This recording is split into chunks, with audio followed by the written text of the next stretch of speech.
What if I told you that saving money doesn't have to suck? Most people think budgeting and cutting expenses is boring and depressing, but I've discovered 13 ways to save money that are actually fun, some are even addictive. I've tried most of these, and not only did they save me hundreds of dollars, but I actually enjoyed doing them. Some turned into hobbies, others became games I play with friends, and a few completely changed how I think about money. Today, I'm sharing the 13 most fun ways to save money that don't feel like a sacrifice. Number 1, make it a game. See how little you can live on. This one changed my entire relationship with money. Instead of seeing budgeting as a restriction, I turned it into a personal challenge. How little can I spend this month while still being happy? I started tracking everything and trying to beat my best from the previous month's spending. It became addictive. I find creative ways to cut costs, discover free activities, and realize that most of my spending was just a mindless habit. Here's what I discovered. Spending money doesn't make me happy. Being grateful for what I already have does. When I stopped constantly buying things, I started appreciating what I owned. This shift in mindset saved me more money than any budgeting app ever could. The game aspect, make it fun instead of painful. You're not depriving yourself, you're winning. Way number 2, start a side hustle. Do you know the easiest way to save money? Making more. This is the most fun way to improve your financial situation because you're making money instead of just cutting expenses. Find something you enjoy and figure out how to monetize it. Love dogs? Start walking or pet sitting. Good at writing? Freelance content creation. Enjoy driving? Try rideshare apps or delivery apps. The key is choosing something that doesn't feel like work, or at least less work than work should feel like.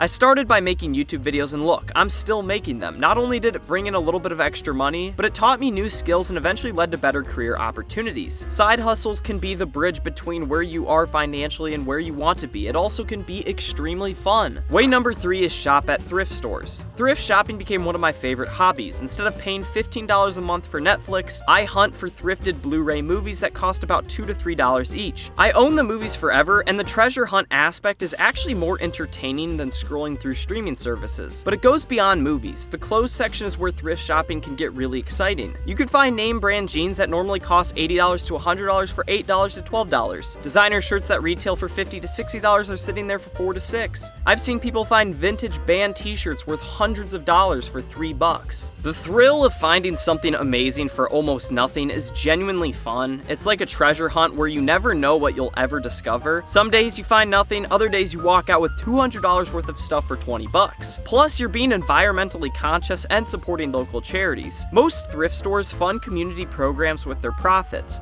so your bargain hunting is actually helping your local area. It's saving money with a purpose. Which brings us to number 4, buy in bulk. This sounds boring, but hear me out. Bulk buying becomes fun when you team up with friends or family. Split a Costco membership, buy huge quantities together, and divide everything up. The idea is the bulk stores offer amazing prices per unit, but the quantities are often too big for one person. A 24 pack of toilet paper or 5-pound bag of rice makes sense when you split it up between 3 to 4 people. The social aspect makes what could be a boring chore into something you look forward to. You're saving money while spending time with people you care about. Thing number 5, meal prep challenges. Meal prepping doesn't have to be boring chicken and rice. Turn it into a creative challenge. Can you make 5 different meals for under $20? Can you prepare breakfast, lunch, and dinner for the whole week in 2 hours? Experimenting with different cuisines and recreating restaurant meals at home can become a hobby that saves significant money, while improving cooking skills as well. The challenge aspect keeps it interesting, and you're building a valuable life skill while saving money. Thing number 6 is to carpool or walk. Carpooling with co-workers or friends and walking to nearby places instead of driving cars can save significant money while providing additional benefits. Carpooling can turn a commute into social time rather than a stressful task. Walking to local stores or coffee shops can serve as daily exercise and a chance for reflection. These choices not only reduce spending on gas but can also improve mental health and foster stronger connections. Often the most cost-effective options also contribute positively to overall well-being. Which brings us to thing number 7, choose cheap hobbies. I discovered disc golf, which only cost me about $40 for a few discs, but has given me endless entertainment. Most courses are free to play, so I can go anytime without worrying about spending money. I get great exercise walking the course, enjoy the challenge of improving my throws, and have so much fun every time I play. It's become one of my favorite ways to spend time outdoors, and it's amazing how something so inexpensive can be so rewarding. Other cheap hobbies: hiking, reading library books, learning guitar from YouTube, gardening, or learning how to code. Which brings us to thing number 7, audit your expenses. This sounds like the least fun thing ever, but I made it into a detective game. I went through statements and solved the mystery of where is my money going. I found subscriptions I forgot about, reoccurring charges I didn't recognize, and spending patterns that actually shocked hooked me. It was actually fascinating to see where my money was going. The fun part is watching your available money increase as you cancel unnecessary expenses. It's like finding money you didn't know you had. Which brings us to thing number 9, compete with a friend. Adding a sense of competition can make saving money more fun. Partnering with a friend or family member to compare savings goals, such as who can reduce spending the most, find the best deals, or stick to a budget longer, can turn budgeting into a game. Sharing wins like finding a major bargain or completing a week of meal prep on a tight budget adds accountability and motivation. Friendly competition can make the process saving money feel more enjoyable rather than a chore. This brings us to thing number 10, DoorDash with friends. Instead of sitting at home spending money, you could sign up to be a DoorDasher or delivery driver and bring your friends along for the ride, turning making money into a social activity. You can cruise around town with your friends, listening to music, and get paid to drive around areas you might not normally explore. Your friends can help navigate, spot house numbers, and keep you company during slow periods. The social aspect makes what could be a very boring side gig into something you actually look forward to. You're making money while spending quality time with people you care about and having a good amount of fun. This brings us to thing number 11, trade new things for old things. This approach turns shopping into a fun treasure hunt. Instead of buying new items, people can trade or sell things they no longer use and pick up new to them items. This same strategy works for video games, books, and electronics. Selling or trading unused items allows for fresh, interesting possessions at a fraction of the retail price, keeping things exciting without the high cost. Which brings us to thing number 12, use free trials to their maximum potential. This requires organization, but it's like getting premium services for free. Keep a calendar of when free trials end and actually use them fully during their trial period. Instead of paying for multiple streaming services year-round, you could rotate through free trials and binge watch everything you want during each trial period. Same with fitness apps, softwares, and other subscription services. The key is actually canceling before you get charged and not signing up for more than you can realistically use during the trial window. Which brings us to our 13th thing, look for deals everywhere. This could become your favorite money-saving habit because it applies to everything, whether you're eating out, buying a car, or looking for entertainment. Always look for deals first. You can use apps to find restaurant discounts, research car prices before shopping, and look for free events in your city. The deal hunting mindset saves money on everything while making purchases feel like victories instead of expenses. And speaking of finding deals on food, that's where some of the biggest saving opportunities are hiding. And if you really want to master the art of finding food deals, I've discovered 5 specific fast food hacks that can cut your dining expenses in half without changing what you eat. These aren't just order from the dollar menu tips, these are actual insider strategies that get you more food for less money. Click here to watch that video. Peace out.